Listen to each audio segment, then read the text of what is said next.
Har qanday bir g'ayri kasbning odamlari bu kasbga qarg'ularcha pul tepishni maqsad qilib kirgan bo'lsanglar, o'zinglar bilan kasmayletdi. Mushu tibobatning necha ming yilning yoqi davomlashayotgan mush tibobatni hozirgi yaqin kelgusida bir-birimizni jimirib tashlayapmiz.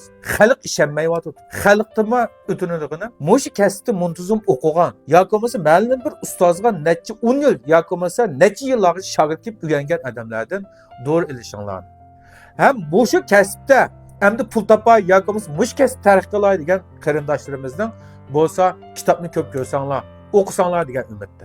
Nurg'uldironglar hechil bo'lmay, mushu katta shaqoqul qiyomat deb ayaga echib, xom tuxumni to'kisga doriga. Onangizning zamonasida xom tuxum to'kib kirib, yerda dori deganga, nurg'un dorilarni xato yasaysa, nurg'un dorilarni o'zlarini xohlagancha o'zgartirib o'tsa. Risklarningki dorilarni yasanishiga ig'ir darajada qonun xilof holat ish qilyapti. Shu sababdan dorilarningki xususiyati zo'r darajada tanlab ketdi.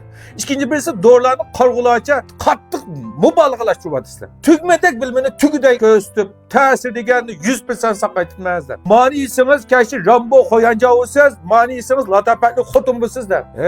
Unda dajik mövcudlik doğrularımız dahi yo'q, tuqqanlar. Indin yap bo'g'ochi mendin bizni kasalligimizdan taltukis pakpakiz siqib chiqarayotgan doğrularımız dahi yo'q. Dunyo tavasida nurg'un tibobatda unda doğrular dahi mavjud emas.